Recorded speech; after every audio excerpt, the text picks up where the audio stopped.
Hello friends, स्वागत है आपका आपके अपने यूट्यूब चैनल ज्ञान प्लस पर।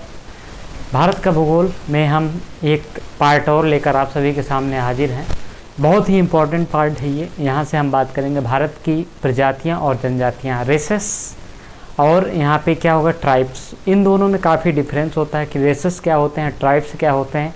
हालांकि विद्वानों में इसमें काफ़ी मतभेद भी है, लेकिन वो मतभेद लगभग ना के बराबर है, क्योंकि दोनों में काफ़ी डिफरेंस आप कर सकते हैं। रेसेस प्रजातियाँ जिन्हें कहते हैं और जनजातियाँ, ये दो एक अलग अलग शब्द हैं। स्वरूप एक है, अगर आप उसको विस्तृत रूप से नहीं जानते हैं तो आप एक कह सकते हैं, लेकिन एग्जैक्टली आप एक नहीं कह सकते हैं। जिस प्रकार से मानव एक है लेकिन पुरुष और स्त्री अलग अलग है, उसी प्रकार से जातियाँ, प्रजातियाँ एवं जनजातियाँ दोनों में डिफरेंस पाए जाते हैं।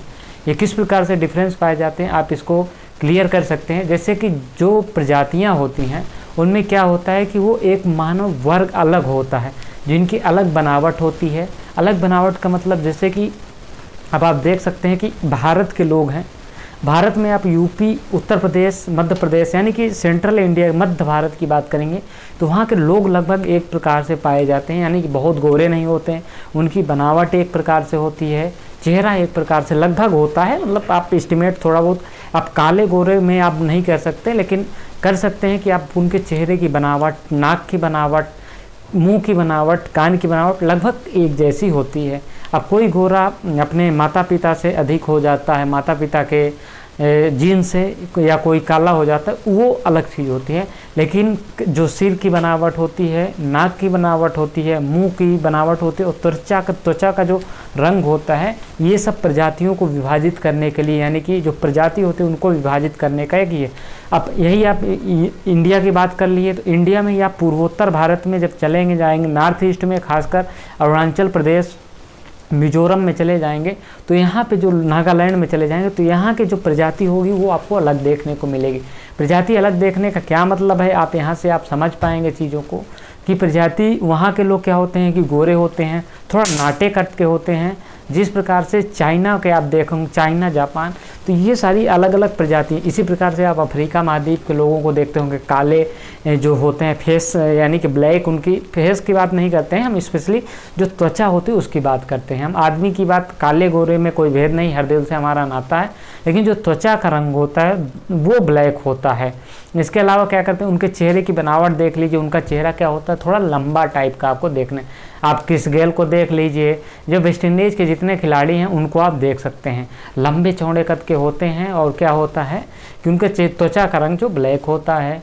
सिर की बनावट भी इस पर स्पेसिफाई करती है। ये हमारा स्पेशली प्रजाति को हमने आपको सामने उसको पूरा स्वरूप रख दिया। अब जनजाति क्या होता है, हम उत्तर भारत के लोग हैं, यहाँ से क्या होता है कि कुछ लोग क्या होते हैं कि जंगलों में निवास करते हैं, जिसे कि हम जनजाति लोग कहते हैं, आदिवासी लोग कहते हैं। अब क्या होता है कि वो दिखते हमारी तरफ है, हमारी तरह सामान्य है, उनकी स्पेशल बनावट अलग नहीं होती है, लेकिन क्या होते हैं उनकी वेशभूषा अलग होती है। वेशभूषा का मतलब उनका पहनावा जो होता है वो अलग होता है, उनके जो भाषा होती है वो अलग हो जाती है।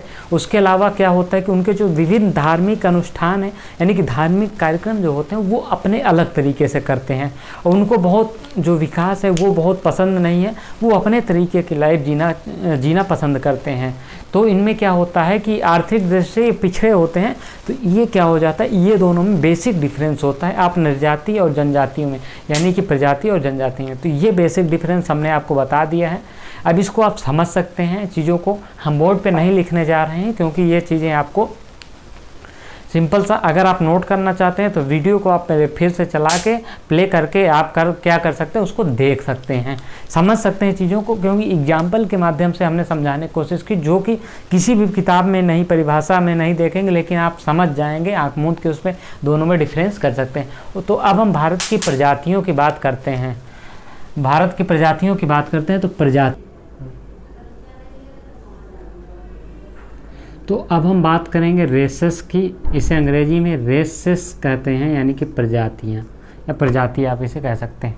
भारत में प्रजातियाँ भारत में नहीं थी, आपको हम बताएं तो वास्तव में जो भारत में इनका कोई अस्तित्व तो नहीं था। जो हमें ऐतिहासिक प्रमाण मिलते हैं, ये सीधा बाहर से आई हैं, ये बाहर की रहने वाली थी, भारत में आके निवास करने लगे। कुछ लोग कहते हैं कि मध्य एशिया से आई हैं, कुछ लोग कहते हैं ऑस्ट्रेलिया से आई हैं, कुछ लोग कहते हैं अफ्रीका से आई हैं। फिलहाल कहाँ से आई हैं ये हमारा विषय नहीं है, वो इतिहास का विषय हो जाएगा कि कौन सा कहाँ से आया है। लेकिन यहाँ पे सबसे पहले आने वाली प्रजाति कौन सी थी, तो ये सबसे अक्सर एग्जाम में पूछता है। तो सबसे पहले आने वाली प्रजाति भारत में, सबसे पहले जो भारत में प्रजाति आई थी पहले नीग्रो आई थी। परीक्षा का प्रश्न है, बहुत इंपॉर्टेंट है। सबसे जो पहले प्रजाति कौन से आए थे, नीग्रो आई थी, जिसे ही कि निग्रेटो हम कहते हैं, जिसे ही हम निग्रीटो कहते हैं। अब पीसीएस में ये प्रश्न आ चुका है कि भारत में सबसे पहले आने वाली प्रजाति कौन सी, तो आपको आंख मूंद के मानना है नीग्रो या निग्रेटो, जो भी ऑप्शन में हो आपको देख लेना। इसके बाद क्रम क्या था, क्योंकि ये जरूरी हो जाता है। इसके बाद क्रम है, ये पहले नंबर पे आप मान लीजिए, दूसरे पे ऑस्ट्रेलियाइड मान लीजिए, ऑस्ट्रेलाइड या ऑस्ट्रेलियाइड, जो भी मान लीजिए, ऑस्ट्रेलाइट या ऑस्ट्रेलियाइड। तो इन्हें आपको ध्यान रखना, इन्हें क्या कहा जाता है, प्रोटो ऑस्ट्रेलियाइड, जो कि इन्हें कहा जाता है प्रोटो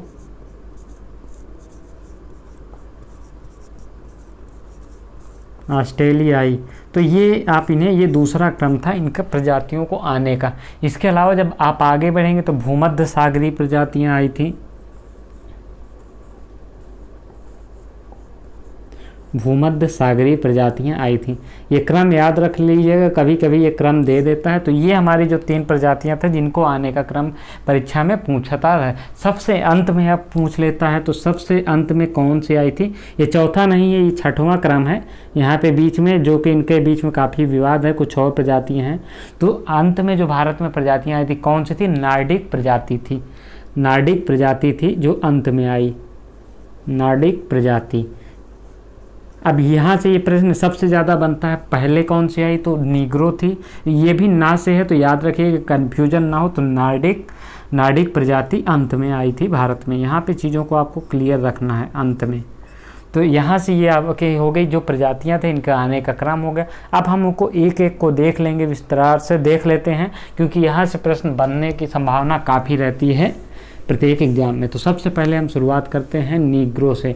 नीग्रो की विशेषताएं क्या होती हैं, ये चीज़ आपको जानना जरूरी है। इनका अक्सर जो प्रश्न पूछ लेता है कि इनके चेहरे की बनावट क्या होती है, सबसे ज़्यादा प्रश्न यहीं पे होता है। इनका चेहरा कैसा होता है, लंबा होता है, जो इनका जो शरीर का कलर क्या होता है वो पूछ लेता है। तो हम चलिए बात कर लेते हैं नीग्रो या निग्रोटो, ये चीज़ें यहाँ से हैं। तब चीज़ों को आपको देखिए कैसे क्लियर करना है। हम यहाँ पे चाहे पूरी चीज़ों को नोट कर दें या आपको समझा दें, दोनों अपने तरीके से है। किसी को नोट चीज़ पसंद आती है, किसी को आपके बोली हुई या लेक्चर पसंद आता है, तो अपने हिसाब से आप एडजस्ट कर लीजिए। हम बोल रहे हैं, आप नोट भी कर सकते हैं। तो यहाँ पे चलिए हम निग्रेटो की बात करते हैं। निग्रेटो का सबसे पहले हम देख लें चेहरे की बनावट क्या होती है। इनके बाल जो होते हैं घुंघराले होते हैं। मेरे भी बाल घुंघराले हैं, लेकिन मैं निग्रेटो नहीं हूँ, उतना नहीं है। अभी छोटे छोटे मतलब बड़े बाल हैं, लेकिन उतना घुंघराले नहीं। उनके बाल एकदम मुड़े हुए होते हैं, तो यानी कि उनके बाल घुंघराले होते हैं। नाक क्या होती है, ये चौड़ी नाक होती है, ये यहाँ से ऊपर से दबी हुई होती है, और नाक उनकी क्या होती है, फैली होती। तो वो क्या होगी, इनकी नाक जो होती है चौड़ी होती है। कद नाटे हमारी तरह ही होते हैं, लेकिन हमसे भी छोटे होते हैं। 105 सेंटीमीटर एवरेज ये आप देखेंगे तो ये 4 फीट के लगभग आसपास होते हैं। तो ये चीज़ होती है। त्वचा का रंग क्या होता है, इनका काला होता है, त्वचा का रंग काला होता है, और इनका गोल सिर होता है। चेहरे की जो सिर होता है वो गोल होता है, यानी कि लंबा सिर नहीं होता, गोल होता है। तो ये चीज़ें हो गई आपकी विशेषताएँ। तो विशेषताएँ ज़्यादा प्रश्न पूछता है, तो इनकी विशेषताएँ हमने देख ली हैं। अब इसको शॉर्ट कर देते हैं जल्दी से, इसको आप नोट जरूर कर लीजिएगा। चेहरा क्या होता है, चेहरा इनका क्या होता है, जो आपको हमने बताया कि चेहरे का रंग क्या होता है, इनका काला होता है लगभग, या त्वचा काली हो सकती है। इसे आप कह सकते हैं चेहरा, आप कह सकते हैं, या त्वचा काले। इसके अलावा हम बात करते हैं तो सिर गोल होता है,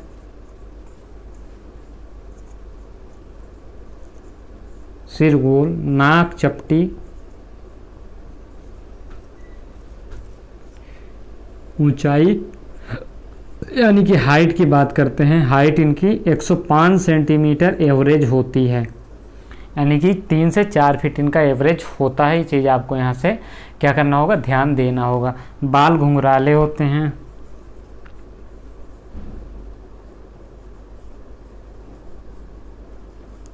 बाल घुंघराले होते हैं। तो ये इनकी जो बेसिक विशेषताएं हो गई, ये हो गई, इसको आप नोट कर लीजिए, परीक्षा में यहाँ से पूछा जाता है। अब ये कहाँ पाई जाती हैं, तो ये हमारा भारत का नक्शा है, आप देख सकते हैं। देखिए हम यहाँ पे आपको बता रहे हैं बस काम चलाने के लिए।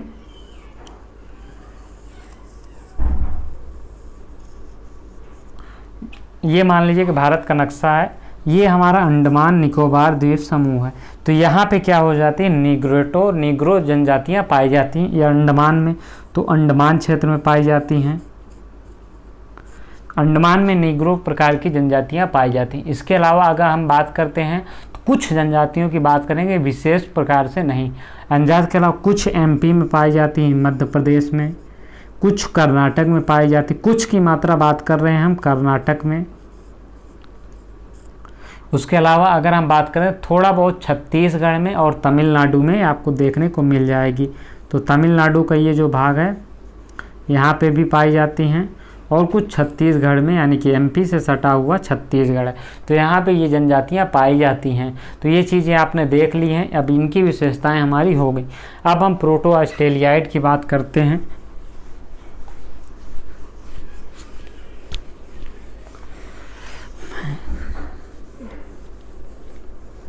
प्रोटो ऑस्ट्रेलियाइड जो जनजाति होती है उनकी क्या विशेषताएं होती हैं, हम इसकी बात करेंगे। साथ साथ हम बात करेंगे किन क्षेत्रों में पाई जाती हैं। तो प्रोटो ऑस्ट्रेलियाइड, इन्हें कहा जाता है कि ऑस्ट्रेलिया से आई हुई हैं।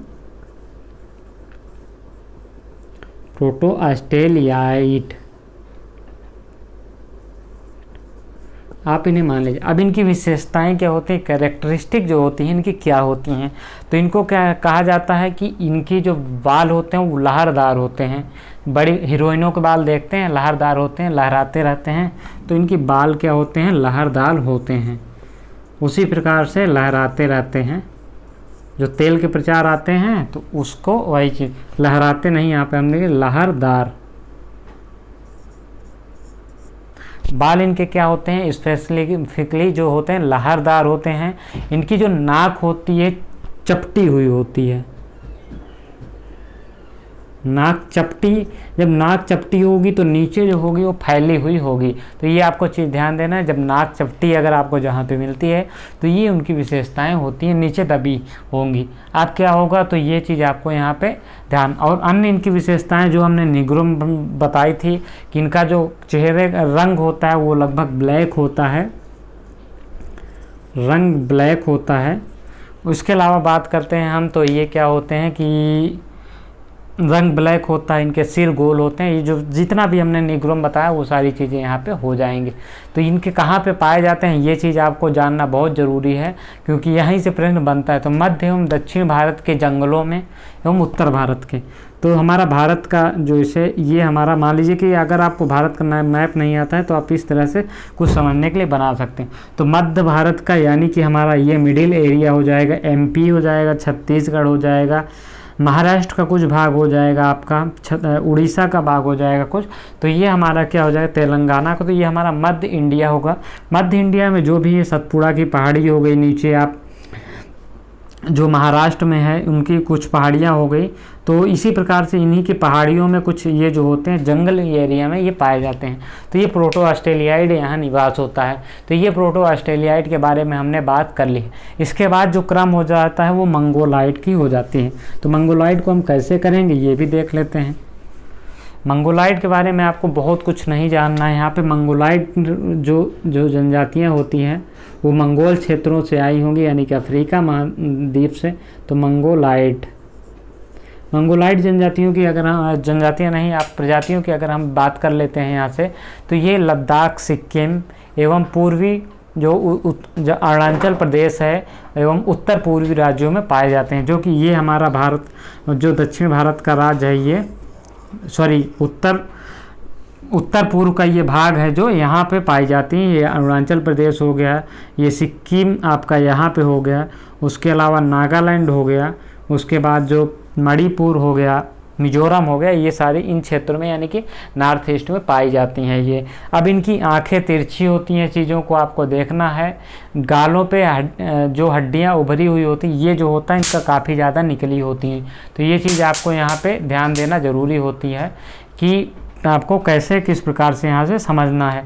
तो ये हो गए, तो इनकी विशेषताएं हमने बता दी है, इसको बहुत ज़्यादा नोट करने की जरूरत नहीं है यहाँ पे। यहाँ से ज़्यादा प्रश्न आपको जो बनता है कि पहली जनजातियाँ कौन से है, दूसरी कौन से है। भूमध्य सागरी की हम अगर विशेषता आपको बता देते तो भूमध्य सागरी में क्या होता है कि ये जनजातियाँ पंजाब सिंह यानी कि जो हमारा इधर का भाग है यानी कि पूर्वोत्तर का भाग है, ये जो हमारा भाग है भारत का, तो ये आपका राजस्थान हो गया, पंजाब हो गया, ये गुजरात का कुछ भाग हो गया, हरियाणा का कुछ भाग हो गया, और JNK जम्मू कश्मीर में कुछ भाग हो गया। तो ये जो भूमध्य सागरीय जनजातियाँ इस क्षेत्र में निवास करती हैं। थोड़ा बहुत साउथ इंडिया में अगर आप चले जाएंगे तो यहाँ के कुछ भागों में निवास करती हैं, संपूर्ण भागों में नहीं।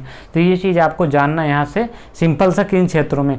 अब इनका चेहरा क्या होता है, चेहरा थोड़ा सा भारी होता है, बड़ा चेहरा होता है, और ठीक ये चीज़ आपको जानना है। और चेहरे और शरीर पे जो होते हैं बाल कम होते हैं। नॉर्मल क्या होता है, जो प्रजातियां होती हैं उनमें बाल अधिक होता है, लेकिन इनमें बाल कम हो जाते हैं। रंग इनका भूरा हो जाएगा, नाक पतली हो जाएगी। रंग क्या होगा इनका, भूरा हो जाएगा, नाक पतली हो जाएगी। तो ये चीज़ आपको यहाँ पे ध्यान रखना है। यहाँ पे हम ये भूमध्य सागरी की बात कर रहे हैं, मंगोलाइड की नहीं। तो ये चीज़ आपको ध्यान देना होगा भूमध्य सागरी की। आप मंगोलाइड और भूमध्य सागरी में कंफ्यूज मत हो जाइएगा, क्योंकि यहाँ पे रंग भूरा, नाक जो होती है इनकी चपटी होती है। तो ये चीज़ें हो गई। इनकी हड्डियाँ, चेहरे की हड्डियाँ उभरी हुई होती हैं, आंखें तिरछी होती हैं।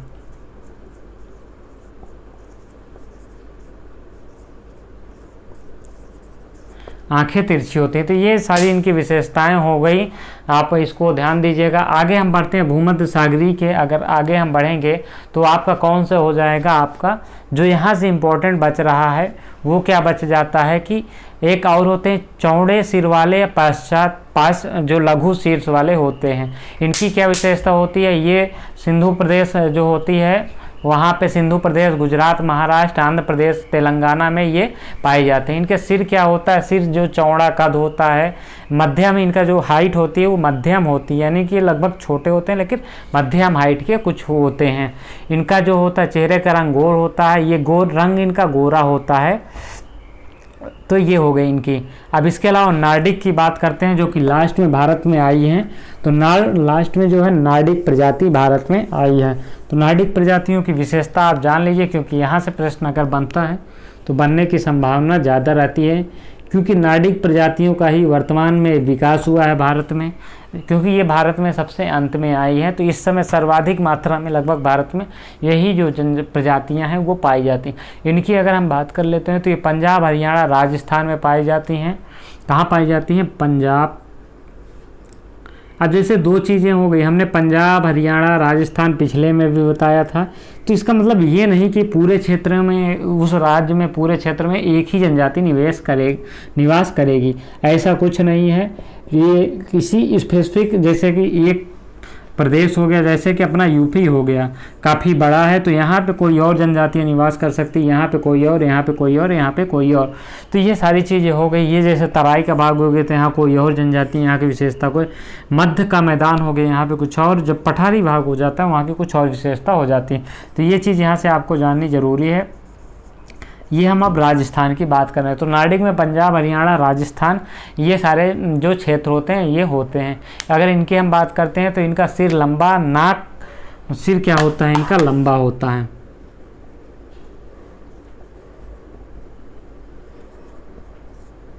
नाक इनकी ऊंची होती है, चपटी नहीं होती, नाक इनकी ऊंची होती है। ये चीज़ आपको यहाँ से जानना ज़रूरी है। रंग क्या होता है, गोरा होता है। तो यहाँ से ये चीज़ें इनके विशेषताएं हो गई हैं। तो ये सारी चीज़ें ऊंची तथा उभरी हुई, जिसे कहते हैं उभरी हुई। तो ये सारी चीज़ें हो गई है नार्डिक प्रजाति की। तो ये हमारी प्रजातियाँ हो गई हैं। अब ये हम भारत की जनजातियों की बात करेंगे। प्रजातियाँ लगभग हमारी समाप्त होती हैं। यहाँ से बहुत ज़्यादा प्रश्न नहीं आते हैं, जितना आते हैं तो हमने लगभग करा दिया है आपको। अब हम जनजातियों की बात करेंगे, जो कि सबसे ज़्यादा प्रश्न यहीं से बनते हैं और प्रत्येक एग्जाम में 1 से 2 प्रश्न आपको देखने को मिल जाता है। तो यहाँ पे हम आप प्रजाति किन की बात करेंगे? जनजातियों की।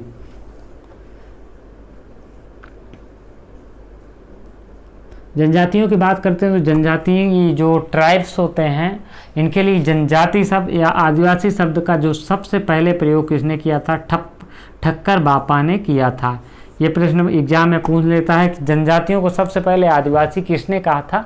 तो ठक्कर बापा ने कहा था। ये प्रश्न अक्सर बन जाते हैं। इसके बाद आदिवासियों के लिए काम करने में गांधी जी, महात्मा गांधी जी का रोल काफ़ी अधिक था इनके विकास में, इनके मतलब इनको सामान लाने के लिए, क्योंकि ये अत्यधिक उस समय अंग्रेज़ों का समय था तो ये और अधिक पिछड़े हुए थे। फिलहाल अभी भी पिछड़े हैं, लेकिन फिलहाल कह सकते हैं कि आरक्षण की वजह से इनका थोड़ा बहुत विकास तो हो ही गया है।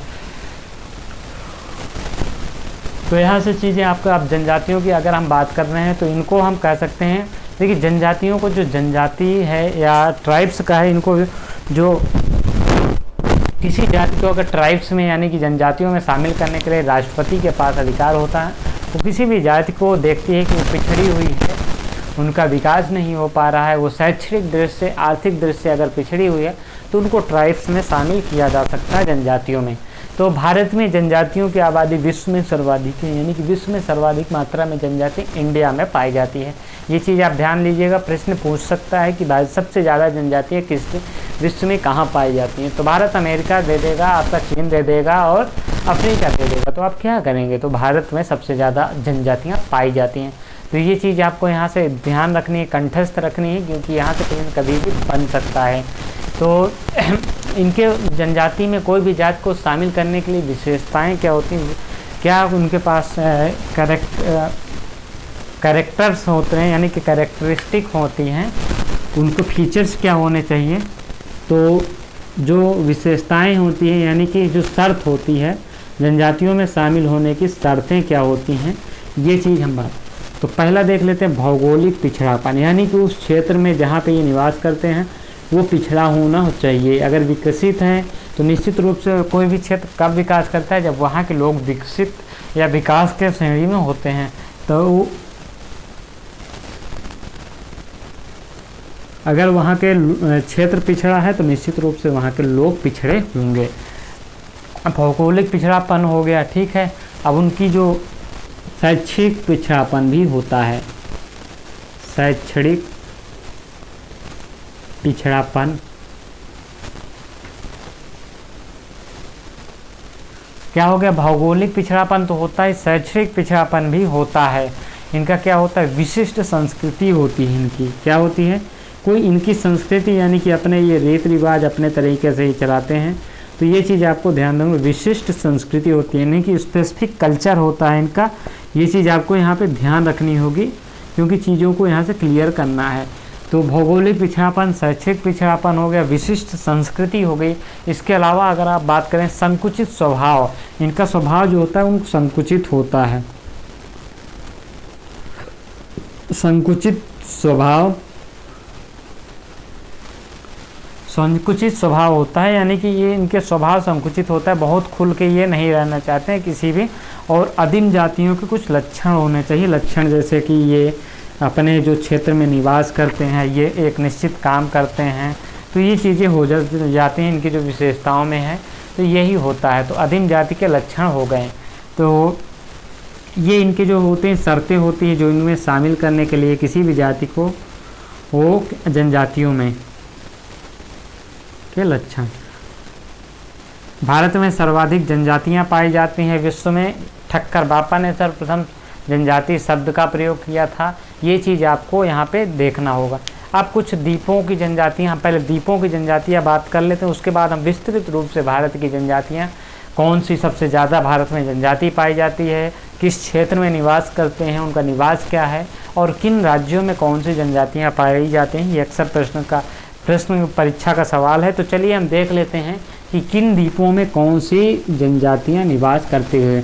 अब द्वीप की बात करते हैं तो कौन कौन से द्वीप हो गए, तो अंडमान निकोबार द्वीप समूह हो सकता है, उसके अलावा लक्षद्वीप हो सकता है, उसके अलावा कौन सा हो सकता है, उसके अलावा जो द्वीप हमारे दक्षिण भारत यानी कि दक्षिण भारत में जो पूर्वी तट से सटे हुए कुछ द्वीप हैं ये हो सकते हैं, सेंटलीज द्वीप हो गया, ये सारी हो गई। तो अब चलिए देख लेते हैं कि कौन सी है जनजातियाँ। तो वो ये हमारा भारत का साउथ इंडिया का नक्शा है, ये चीज़ आपको यहाँ पे ध्यान देना होगा।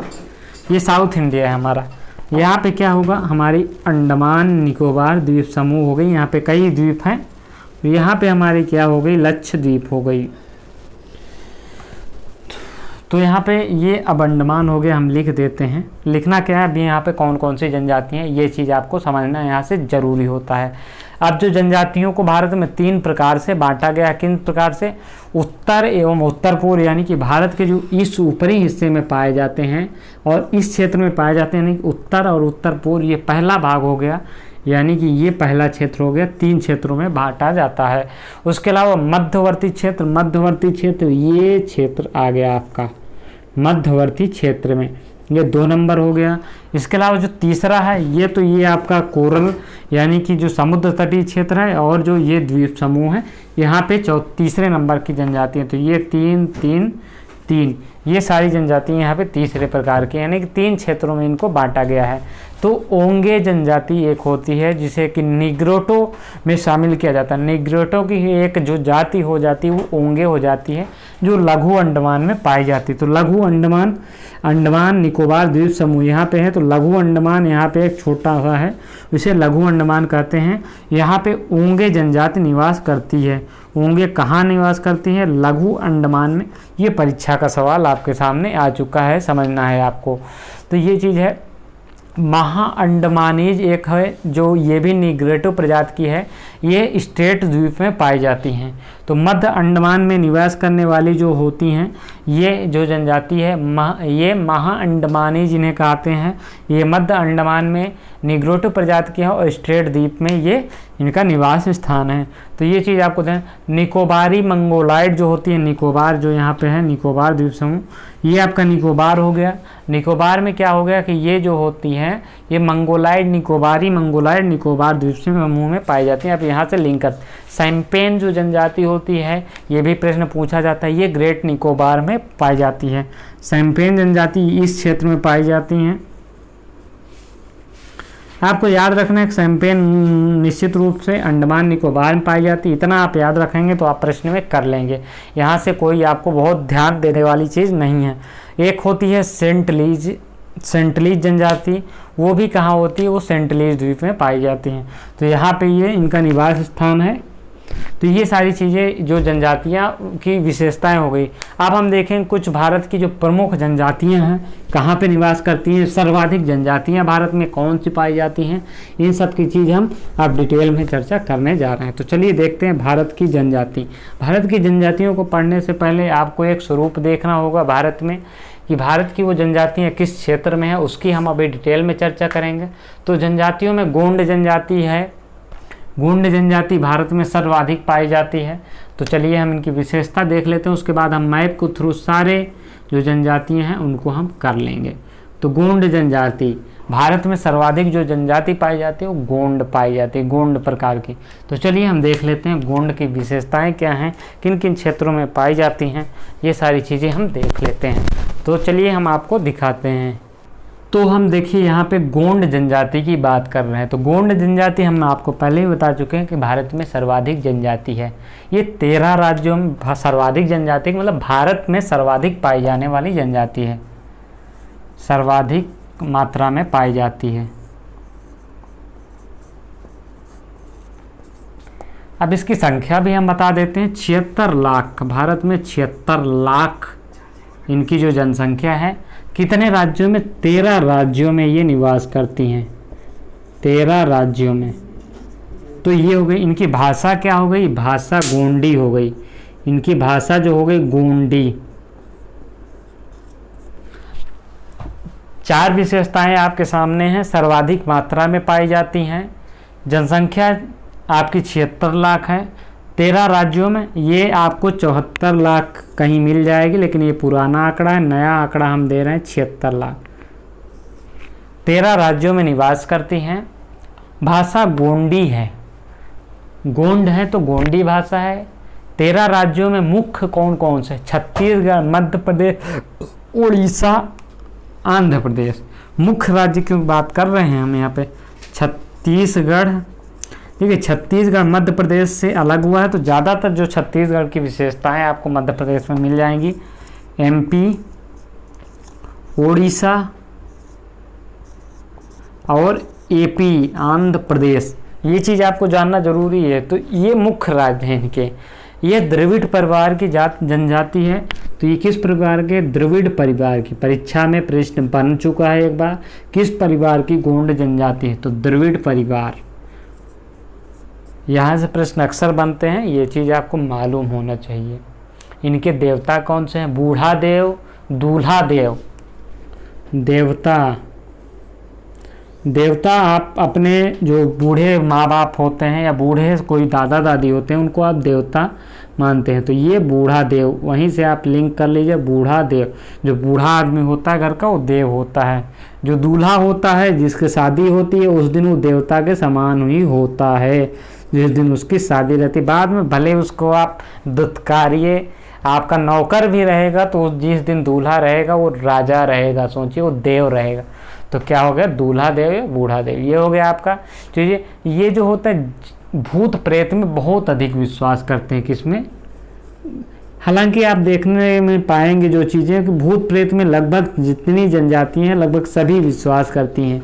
भूत प्रेत में विश्वास लगभग जितनी जनजातियां आप देखेंगे भारत में, क्या आप दुनिया में कह सकते हैं, ये भूत प्रेत में बहुत अधिक मात्रा में विश्वास करते हैं। एक्चुअली में इनका क्या है कि ये जो पिछड़ापन होता है, देखिए भूत प्रेत दिमाग से उन्हीं के निकलता है जो अधिक पढ़े लिखे हैं। अधिक पढ़े लिखे का मतलब क्या है? अधिक पढ़े लिखने से इसका उससे संबंध नहीं है। जो मानसिक विकास है वो सबसे ज़रूरी होता है आपका। बहुत पढ़े लिखे लोग भी, उनका मानसिक विकास नहीं हो पाता है, यानी कि वो परिपक्व नहीं हो पाते हैं, तो वहाँ से भूत प्रेत की कहानी होती है। बाकी कुछ ये सारी चीज़ें हम कहेंगे कि मिथ्या है, बाकी आप लोग को लगता है तो कभी हमें ले चलिए भूतों की हवेली में, हम चलेंगे। तो अभी फ़िलहाल हम आपसे बात करते हैं गोंड जनजाति के बाद अगली जनजाति भील जनजाति की। भील जनजाति की अगर हम बात करते हैं तो इनकी विशेषताएं क्या होते हैं, ये आपको जानना है। ये होते सेकंड लार्जेस्ट है, दूसरी बड़ी जनजाति है, आपको याद रखना है। गोंड फिर भील, यहाँ से चीज़ों को लिंक करिए। गो भी आप जानते हैं, तो गो, गोंड, भी से भील। गो भी आप याद कर लीजिए, पहला दूसरा याद हो जाएगा, क्रम पूछेगा आपका, गलते नहीं होगा कभी। तो गो भी आपने याद कर ली। सेकंड लार्जेस्ट जनजाति हो गई। क्षेत्र क्या हो गया इनका? मध्यवर्ती क्षेत्र है इनका। मध्यवर्ती क्षेत्र का मतलब ये हमारा मान लीजिए कि भारत का एक मोटा मोटा नक्शा है, तो ये जो मध्यवर्ती सेंट्रल है, जो कि आप कह सकते हैं कि मध्य प्रदेश, छत्तीसगढ़ आपका, उसके बाद तेलंगाना, उड़ीसा, महाराष्ट्र का कुछ भाग ले लीजिए, ये आपका सेंट्रल इंडिया की बात हो जाती है। यहाँ से ये क्षेत्र लगभग सेंट्रल इंडिया में आता है। तो ये यहाँ से हो गए हैं। अब यहाँ की बात करें तो इनकी जो होती उत्पत्ति जो होती द्रविड़ परिवार से हुई है। द्रविड़ परिवार से, परिवार आप याद रखिएगा, क्योंकि परिवार बिना घर नहीं और घर बिना कोई जन्म नहीं। तो ये आपका हो गया यहाँ से। अब इनकी जनसंख्या की बात करें तो ये 55 लाख, यानी कि 55 लाख इनकी जनसंख्या है। परीक्षा में पूछ लें तो आपको कोई दिक्कत नहीं होनी चाहिए। यहाँ से यहाँ पे क्या है, उनकी द्रविड़ शब्द, द्रविड़ के जो होता है, द्रविड़ का अर्थ होता है धनुष होता है।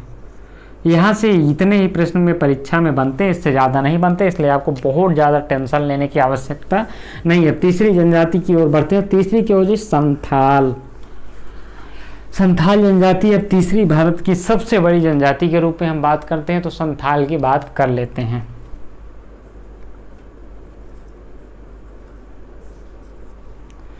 ये जो होते हैं ट्रेंड, जिसे आप कहते हैं, ट्रेंड का मतलब आप क्या कह सकते हैं, कुशल कृषिक होते हैं या उत्तम शिकारी होते हैं। तो ये कुशल श्रमिक एवं उत्तम शिकारी होते हैं।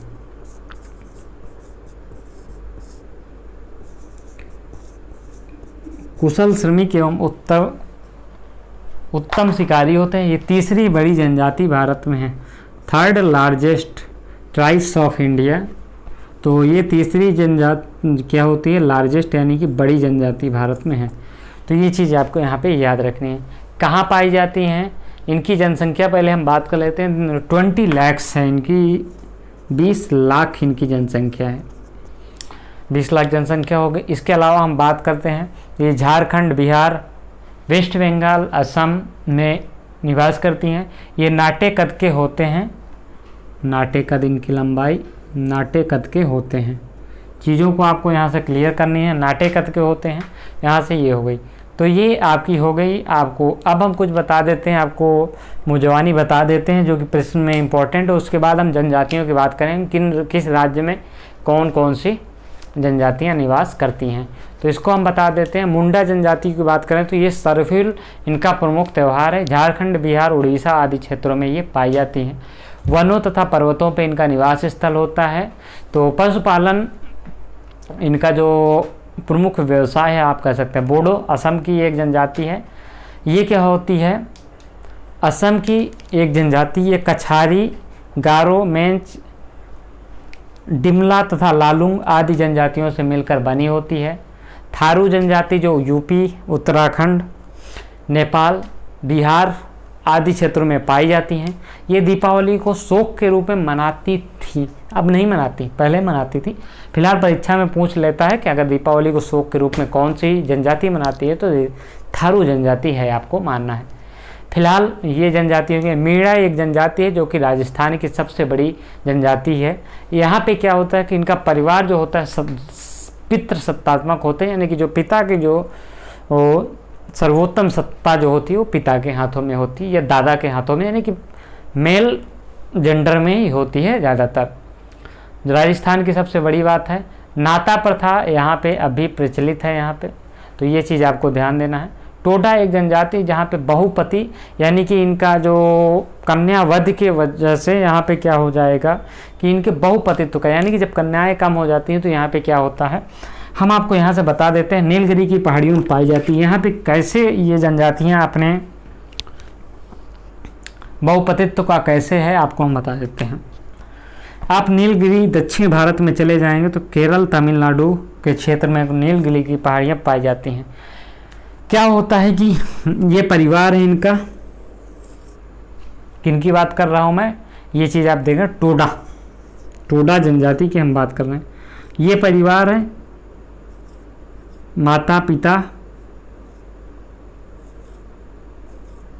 इनके 3 बच्चियां हुई और 2 बच्चे हुए। क्या हो जाएगा कि इनके जो कन्या होती हैं उनका वध का प्रचलन था। इन्होंने 2 कन्याएं मार दी, एक कन्या जो बच्ची पैदा हुई तो एक कन्या बच्ची 2 मार दी गई। 2 बच्चे हो गए या 3 बच्चे हो गए। बच्चों को, ये लड़कों को जिंदा रखते हैं लेकिन लड़कियों को मार। अब क्या होता है कि यहाँ पे अब लड़कियाँ नहीं हैं या बहुत कम हैं और जेंट्स की संख्या बहुत ज़्यादा है, यानी कि लड़कों की। तो क्या होता है यहाँ पे, अब ये अपने घर में रहती हैं। कुछ लोग जैसे कि क्या होता है कि नॉर्मल जो संतानें होती हैं इन्हीं के घर रहती हैं। इनका जो हस्बैंड होता है कोई फिक्स नहीं होता है, एक तरह से बहुपतित या बहुत। क्या होता है कि कोई आदमी होता है वो ढेर सारा उपहार पैसा लेके इनके घर जाता है, कुछ दिन यहाँ पे या कुछ वर्ष बिताता है, मान लीजिए कुछ वर्ष के रूप में यहाँ पे रहता है। उसकी संतान होती है, इस लेडीज़ के साथ उसकी संतान होती है। वो या तो इस संतान को लेके चला जाएगा या तो छोड़ के चला जाएगा, हालांकि ज़्यादातर लेके जाते हैं। तो ये क्या होगा, इस संतान को लेके चला जाएगा, फिर कुछ दिन बाद दूसरा कोई आएगा, हालांकि इसमें जो लड़की की इच्छा होती है वो होती है। तो वो दूसरा आदमी आएगा कुछ उपहार लेके और यहाँ पे कुछ दिन रहेगा, उससे संतान होगी, ज़रूरी नहीं कि संतान हो। यहाँ पे कुछ दिन मौज मस्ती करेगा, जिएगा अपनी ज़िंदगी, उसके बाद यहाँ से चला जाएगा। तो इसी प्रकार से जितने भी होते हैं वो बहुपतित्व की विशेषता यहाँ पे पाई जाती है। तो इस प्रकार से यहाँ पे ये जनजातियाँ होती हैं। परीक्षा में याद कर लीजिए बहुपतित्व और कन्यावध, एक्सपोर्ट जनजाति। अब हम भारत में जनजातियों की जो चर्चा करेंगे, वो किन राज्यों में कितनी कौन कौन सी जनजातियाँ पाई जाती हैं, परीक्षा की दृष्टि से इम्पोर्टेंट है, याद रखना पड़ेगा आपको। अगर याद नहीं रखेंगे तो गड़बड़ हो जाएगा। तो चलिए हम भारत का नक्शा बना लेते हैं। हम आपको दोनों चीज़ बताएंगे। यहाँ पे इस साइड में हम राज्यों के बताएंगे, तो जनजातियाँ की हम बात कर रहे हैं यहाँ पे। अब हम भारत का एक नक्शा बना लेते हैं।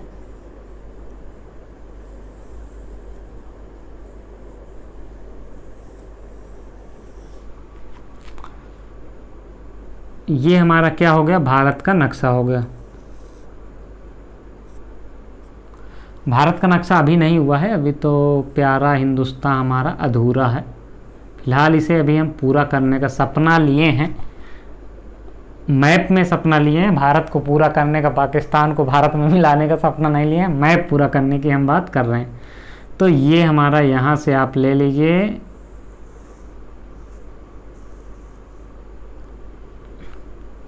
तो ये हमारा भारत का जो भी है, इधर का तो गड़बड़ा जाता है हमसे हमेशा। ये हो गया, जो भी है जैसा भी है, खूबसूरत मुझे लग रहा है। तो ये भारत का नक्शा है। अब भारत का नक्शा आपके सामने हो गया। अब कौन सी जनजातियाँ, राज्य आपको पता है? अगर नहीं पता है तो हम बताएंगे कौन सा राज्य कहाँ है और कौन से राज्य में कौन सी है जनसंख्या निवास करती है।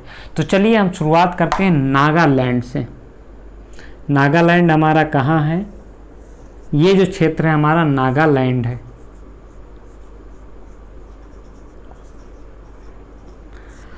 नागालैंड में कौन सी जनजातियाँ? एक जो जनजातियाँ हैं वो परीक्षा की दृष्टि से बहुत इंपॉर्टेंट हो जाती हैं, वो है कोन्याक। नागालैंड में कोन्याक जनजाति निवास करती है। परीक्षा में याद कर लीजिए, कोन्याक जनजाति जो है नागालैंड में निवास करती है। ये चीज़ आपके लिए जानना जरूरी है, परीक्षा में कभी भी पूछ सकता है। एक और जनजाति यहाँ पे होती है नागालैंड से, आपको नागा याद होगा। नागा बाबा की बात नहीं करते हैं जो कुंभ में डांस करते हैं, नागा जनजाति होती है, उसकी हम बात कर रहे हैं। नागालैंड हो गया हमारा। अब आगे हम बढ़ते हैं एक और राज्य की ओर। नागालैंड के बाद क्या है, नीचे देखेंगे मिजोरम है और मणिपुर है। मिजोरम हम देख लेते हैं पहले, उसके बाद हम आगे बढ़ते हैं।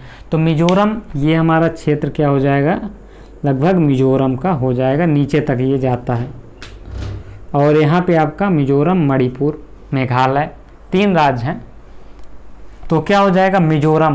अब हम मिजोरम की अगर बात करते हैं तो मिजोरम में कौन कौन सी जनजाति हैं, लाख। मिजोरम से पहले तो मिजोरम में मिजो जनजाति है और लाखर जनजाति, ये 2 जनजाति। मिजो इम्पोर्टेंट है, याद रख लीजिएगा, ये है। मिजोरम के बाद एक और आपका आता है मणिपुर। मणिपुर में कुकी जनजाति जो होती है वो फेमस है, आप याद कर लीजिएगा। हम मणिपुर यहाँ पे बताए दे रहे हैं, मणिपुर कुकी जनजाति। परीक्षा में प्रश्न पूछ सकता है, ध्यान रखिएगा, ये आपको ध्यान रखना। मेघालय में आप सभी को जब हम भारत में जो पहाड़ियाँ बताए होंगे, तो हिमालय का विस्तार जब बताए होंगे, तो हम वहाँ पे बताए थे आपको कि गारो, खासी, जयंतियाँ, मिकिर पहाड़ियाँ कहाँ पाई जाती, यहीं पे। तो यही सारी जो पहाड़ियाँ हैं, इसी नाम से जनजाति कहाँ है, मेघालय में। मेघालय में जिस नाम से पहाड़ियाँ हैं, बस पहाड़ियाँ आप याद कर लीजिए, जनजातियाँ आपको रटने की ज़रूरत ही नहीं है। तो गारो, खासी, जयंतियाँ, गारो, खासी, जयंतियाँ।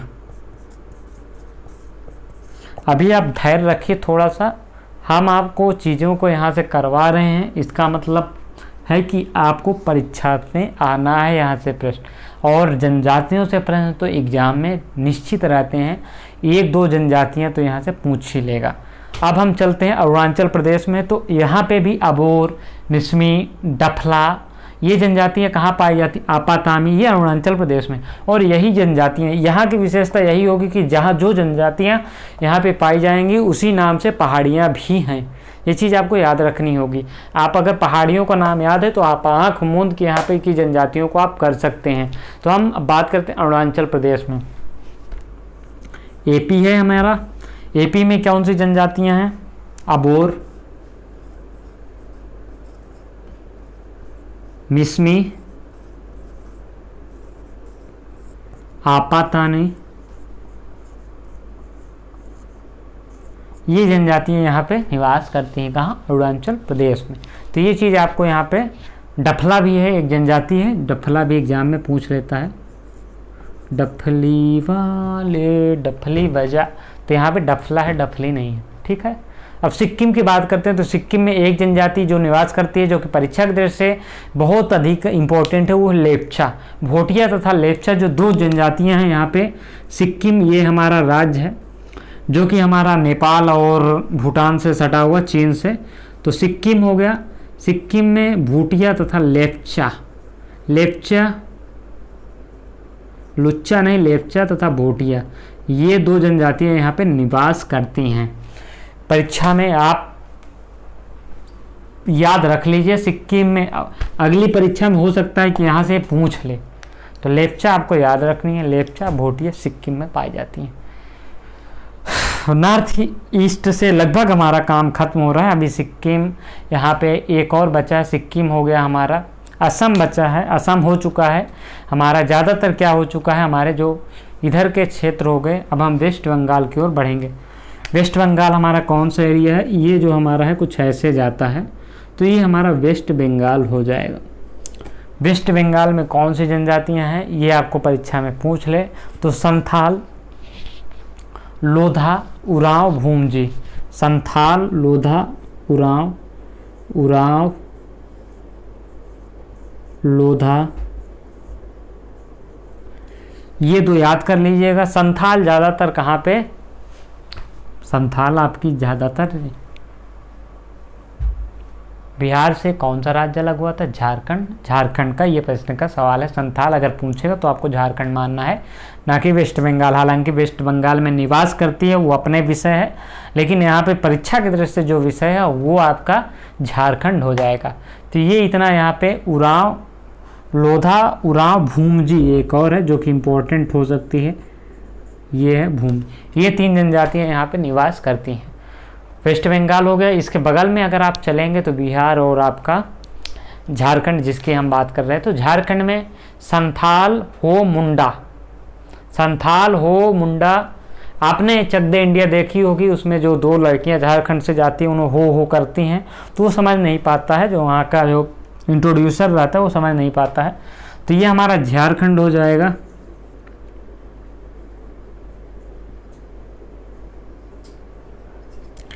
झारखंड में हमारी संथाल, हो, बिहोर, संथाल, हो, बिहोर, मुंडा, भुइया,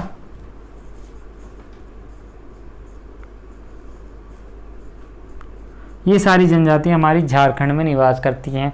अब ये जो जनजातियां झारखंड में निवास करती हैं, यही ज़्यादातर कहाँ निवास करेंगी? बिहार से, क्योंकि बिहार भी झारखंड से अलग हुआ है। तो प्रश्न में आ जाए तो बिहार में कौन कौन सी जनजातियां हैं, तो ये आप क्या करेंगे? तो यही लगभग जनजातियां हैं। हालांकि बिहार से फिर प्रश्न बनने की संभावना खत्म हो जाती है अगर झारखंड, क्योंकि झारखंड में अधिक मात्रा में जो जनजाति हैं वो निवास करती हैं। तो ये हमारा क्या हो गया? ये हमारा बिहार और क्या हो गया? झारखंड हो गया। झारखंड के बाद हम चलते हैं उड़ीसा की ओर। उड़ीसा में दो तीन जनजाति हैं, एक तो गोंड हो गया, एक क्या हो गया? खोंड। गोंड, खोंड, कोल्हा।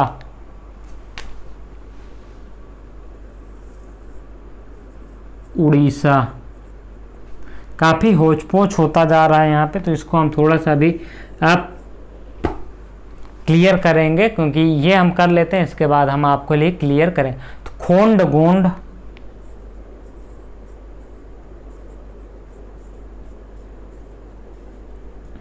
कौन कौन सी जनजातियां पाई जाती हैं उड़ीसा में? तो खोंड पाई जाती हैं, गोंड पाई जाती हैं, कोल्हा, मुंडा, मुआंग। कोल्हा,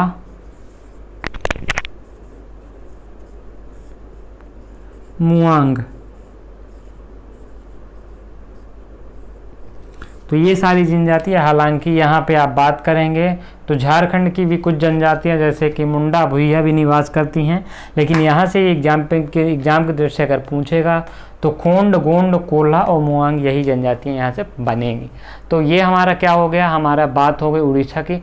उत्तराखंड की ओर चलेंगे तो क्या हो जाएगा, उत्तराखंड हमारा थारू, भोटिया, खस, बुक्सा, ये हम उत्तराखंड की ओर थारू,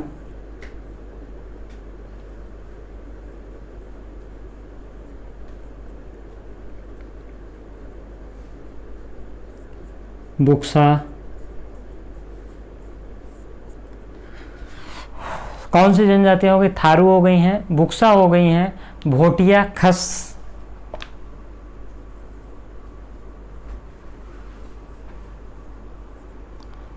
तो ये प्रमुख जनजातियां जो कि हमारे उत्तराखंड में निवास करती हैं। यहाँ से प्रश्न अगर बनता है, एक और है महीगीर।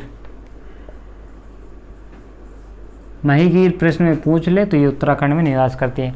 अब हम ये एरिया रफ कर देते हैं क्योंकि यहाँ पे काफ़ी हौच-पौच होने लगा है, इसलिए हम आप रिमेनिंग इंडिया की बात करेंगे। ये क्षेत्र लगभग हमारा हो गया है, अब हमारा आधा इंडिया हो गया है। और ज़्यादातर प्रश्न बनते हैं वो कहाँ से बनते हैं, वो यहाँ से बनते हैं। तो चीज़ों को क्या कैसे बनेंगे प्रश्न, ये चीज़ आपको ध्यान से देना होगा। तो चलिए हम आपको नॉर्थ इंडिया में ऊपर की ओर चलते हैं। तो अब हम चल रहे हैं हिमाचल प्रदेश की ओर। तो हिमाचल प्रदेश में कोई कुछ खास नहीं है, एक जनजाति जो कि महत्वपूर्ण है, गद्दी जनजाति यहाँ पे पाई जाती है, वो इम्पोर्टेंट है। गद्दी और जद्दा, गद्दा और गद्दी आप याद कर लीजिए, ये हिमाचल प्रदेश हो गया अपना। यहाँ पे गद्दी और जद्दा ये दो जनजातियाँ निवास करती हैं। यहाँ से प्रश्न अक्सर ना के बराबर बनता है, जम्मू कश्मीर से बनता है। जम्मू कश्मीर ये आपको पता होगा, जे एंड के, ये एचपी की बात कर रहे हैं, हिमाचल प्रदेश की हम बात कर रहे हैं। जम्मू कश्मीर की अगर आप बात करेंगे तो जम्मू कश्मीर में काफ़ी जनजातियाँ निवास करती हैं, जैसे बकरवाल हो गई, बकरवाल के बाद गुर्जर जनजाति। गुर्जर आप राजस्थान में भी पा जाएंगे, पंजाब में भी पा जाएंगे और यहाँ पे जम्मू कश्मीर में भी पा जाएंगे लगभग जनजातियों में। तो बकरवाल हो गई आपकी, गुर्जर हो गई, उसके अलावा चौपान, चंपा, गद्दी यहाँ भी हो। चौपान, चंपा और गद्दी, चंपा चमेली वाली नहीं, चंपा जनजाति है। तो बकरवाल हो गई, गुर्जर हो गई, चौपान हो गई यहाँ पे। फिलहाल अब हम आगे बढ़ते हैं, राजस्थान की ओर बढ़ेंगे। तो राजस्थान में मीणा जनजाति के बारे में अभी हमने बताया। भील जनजाति भारत की दूसरी सबसे बड़ी जनजाति है, तो भील भी यहाँ पे पाई जाएगी। और बंजारा और कोली, तो ये हमारा राजस्थान का क्षेत्र हो जाएगा। तो राजस्थान में अगर हम राजस्थान की अगर बात करते हैं जनजातियों में, तो मीणा जनजाति यहाँ पे सबसे प्रमुख है, सबसे बड़ी जनजाति यहाँ की है मीणा। उसके बाद भील। मीणा जो जनजाति है राजस्थान की सबसे बड़ी जनजाति, यहाँ की विशेषताएं भी अभी हमने डिटेल में आपको समझाई थी। मीणा, भील के अलावा अगर हम बात करते हैं राजस्थान में, तो बंजारा और कोली दो और जनजातियाँ महत्वपूर्ण हो जाती हैं। बंजारा और कोली ये जनजाति राजस्थान की दृष्टि से इम्पोर्टेंट है। मीणा आप याद रखिएगा, बस इसके अलावा यहाँ से कुछ खास याद रखने की नहीं ज़रूरत है तो आपको यहाँ से ध्यान देखना। अब नीचे आएंगे आप इधर, तो अब हम बढ़ते हैं किधर, कहाँ बढ़ते हैं, अब हम आते हैं आंध्र प्रदेश की ओर। आंध्र प्रदेश की अगर हम बात करते हैं तो नक्शे में बंजारा, ये हमारा आंध्र प्रदेश हो गया। बंजारा, चेंचू जनजाति कहाँ पाई जाती है, चेंचू में, यानी कि आंध्र प्रदेश में। जो ज़्यादातर जनजातियाँ आंध्र प्रदेश और तेलंगाना में लगभग एक क्षेत्र है, क्योंकि दोनों अभी अलग हुए हैं हाल ही फिलहाल में 2014 में। तो बंजारा और चेंचू जो है ये आंध्र प्रदेश की जो है प्रमुख जनजातियाँ हैं। लवंडा जो जनजाति है वो भी कहाँ की है, आंध्र प्रदेश की है। परीक्षा में पूछ लेगा लवंडा जनजाति कहाँ है, तो आपकी लवंडा जनजाति कहाँ पे है, आंध्र प्रदेश में, आंध्र प्रदेश के अलावा अगर हम आगे बढ़ते हैं तो केरल की जनजातियों की हम बात कर ले। केरल जनजातियों की दृष्टि से महत्वपूर्ण है क्योंकि ये यहाँ पे वर्षा अधिक होती और पश्चिमी घाट है, तो यहाँ पे जो जनजातियों की दृष्टि से महत्वपूर्ण हो जाता है परीक्षा की दृष्टि से। तो केरल में है कारद, मोपाल, नायर, कारद,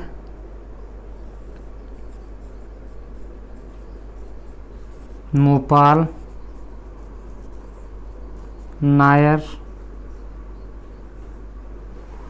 कहीं पे नयनार भी इसको लिखा जाता है तो आप देख लीजिएगा। उसके अलावा पनियन, उराली,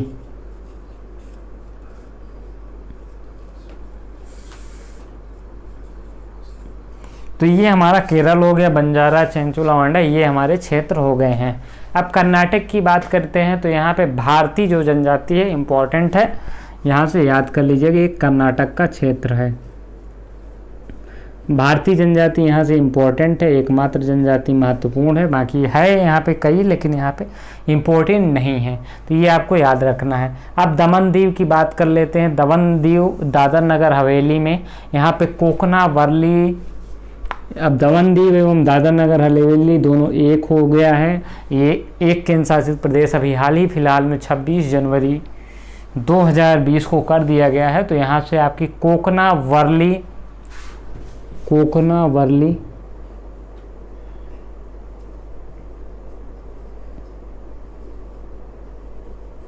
दुबला, ये जनजाति अंडमान निकोबार यहाँ पे ये दमन दीव एवं दादर नगर हवेली में निवास करती हैं।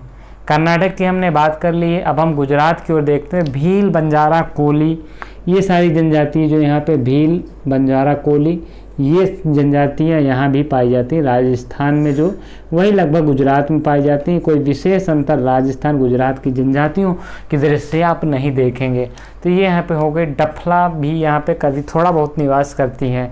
तो तेलंगाना में कोया, कोंडा, चेंचू जो कि यहाँ पे है, लेकिन यहाँ पे कोया एक जनजाति है तेलंगाना में,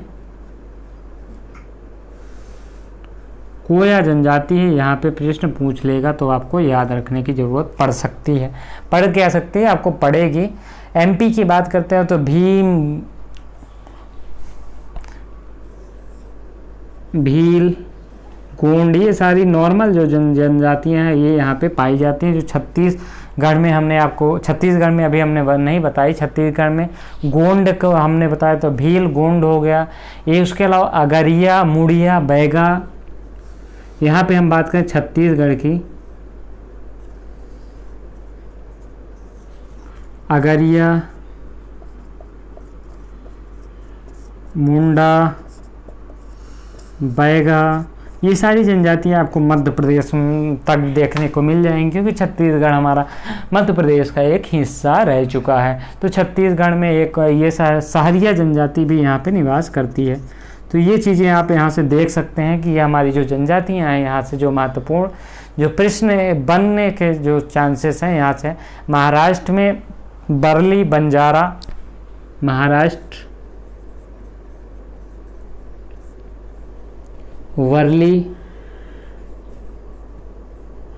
बंजारा, कोली, ये सारी जनजातियाँ यहाँ भी पाई जाती हैं। अगर हम इसकी बात कर लेते हैं महाराष्ट्र की, तो महाराष्ट्र में यहाँ से डोंगरी, पोमला, दो और जनजातियाँ यहाँ से इम्पोर्टेंट हो जाती हैं, डोंगरी और पोमला। तो ये यहाँ पे कुछ जनजातियाँ हो गई भारत के जो महत्वपूर्ण क्षेत्रों में पाई जाती हैं। ये हमने लगभग कर लिया है। यहाँ से अब आपको जो भी प्रश्न बनते हैं इसके बाहर जनजातियों में नहीं बनाएंगे। अंडमान निकोबार की हमने पहले ही बात कर ली, जहाँ से जो प्रमुख जनजातियाँ हैं वो वहाँ पे पाई जाती हैं। खासकर वो भारत की जनजाति की बात करेंगे तो आप झारखंड, विशेष दृष्टि से झारखंड, राजस्थान, पूर्वोत्तर भारत अगर आप कर लेते हैं और फिर नीचे जाएंगे केरल और आंध्र प्रदेश, अगर इतना आप ध्यान में रखते हैं तो ज़्यादातर प्रश्न घूम फिर के या तो पूर्वोत्तर भारत से आता है या तो झारखंड से आएगा, या तो आपको नीचे तमिलनाडु और केरल, आंध्र प्रदेश, इससे बाहर के प्रश्न यहाँ से बहुत कम बनते हैं। तो ये रही आज हमारी जनजातियाँ प्रजातियों की स्पेशल वीडियो रही है। भारत के भूगोल में अगली वीडियो हम भारत की कृषि से संबंधित करेंगे। कृषि की वीडियो करने के बाद हम भारत के उद्योग धंधों के बारे में जल्द ही चर्चा करने वाले हैं। तो फिलहाल ये रही वीडियो, अगली वीडियो में मिलते हैं एक नए टॉपिक के साथ, तब तक के लिए धन्यवाद।